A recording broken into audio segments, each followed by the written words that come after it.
bonjour, ça va? Ben oui, de ton côté, en forme, est-ce que tu as réussi à dormir cette nuit? Ah! Oui, une couple d'heures. Une couple d'heures. Premièrement, là, pour mettre les choses au clair, là, parce qu'il y a des rumeurs, il y a toutes sortes de choses, là, juste nous indiquer, bon, qu'est-ce qui s'est passé avec tes deux joueurs russes? Non, c'est juste qu'ils sont venus, sont venus me voir la fin de semaine passée. Et d'autres là, ils m'ont dit que être 20 ans, surtout comme Gogolev, il disait qu'il était blessé au début de l'année, des mots ici, c'était là. Il disait mentalement, comme 20 ans, il y a de la misère à rentrer dedans cette année. Puis Vasily, pas Vasily, mais Artem, il a dit la même affaire. Donc, ils ont décidé qu'ils disaient qu'ils s'en allaient tout de suite et ils sont retournés en Russie. Puis, écoute, c'est pas la première fois. L'année passée, ils l'ont fait aussi à Erica Falls 3 semaines avant les séries commençaient. Donc, c'est une affaire que j'avais peur qu'il arriverait pendant l'été, que j'avais peur s'il venait à Hearst que ça l'arriverait. Puis je leur ai demandé aussi pendant l'été que je voulais avoir une assurance qu'ils ne faisraient pas quelque chose comme qu'ils ont fait à Erica Falls. Puis ils m'avaient assuré que ça ne pourrait pas arriver. OK. Donc, ces deux joueurs-là, ben c'est le genre de choses qui arrivent assez souvent dans cette ligue-là, dans le Junior H?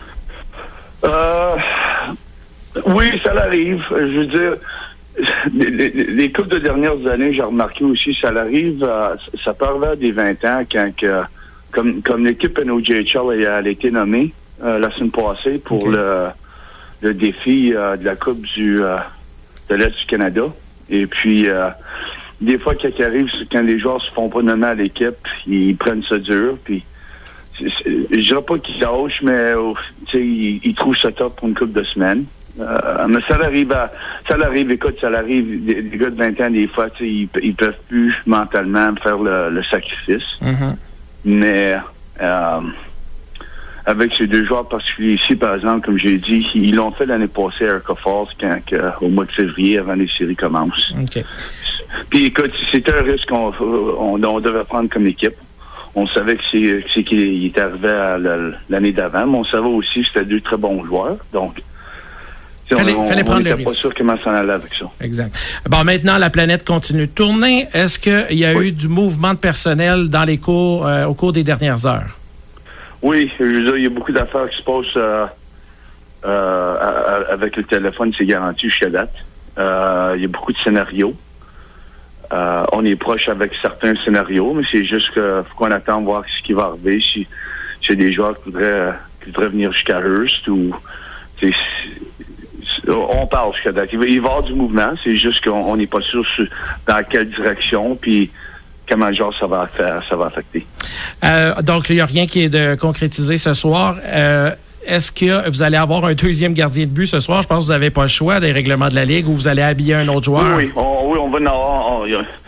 Il y a une couple de scénarios. Si on peut remonter un gardien un matin qui est proche, peut-être par 20 ans. Sinon, on va avoir un affilié. OK. Puis, on va aussi avoir un affilié en avant ce soir qui va jouer Jacob Comon. Jacob Comon qui va être là. Ah, bah, du midget 3. Hein? Ça donne la chance Oui. il faut regarder ça positivement. Ça donne la chance à des joueurs locaux de faire leur marque, finalement. Oui, justement. Puis Jacob a joué à Timmins la dernière partie. Il a très bien joué. OK. Et puis, on avait un spot ouvert à l'avant, donc on a figuré qu'on va le réinviter pour cette partie-ci. OK. Et ce soir, les crunchs de Cochrane s'en viennent. Comment qu'on entame le match? J'imagine que les joueurs vont vouloir prouver aux deux autres qu'on n'a pas besoin de vous autres pour gagner. On va avoir le couteau entre les dents. On espère on espère d'être motivé pour gagner. Je pense qu'on va l'être. À la fin de la journée, je pense qu'une couple de gars qui sont pas contents de ce qui est arrivé. C'est vrai, mais je veux dire, on peut pas utiliser ça comme motivation. On veut utiliser la motivation que c'est une game de 4 points en soir contre Cochrane. Et puis, c'est assez de bien jouer en avant de nos partisans.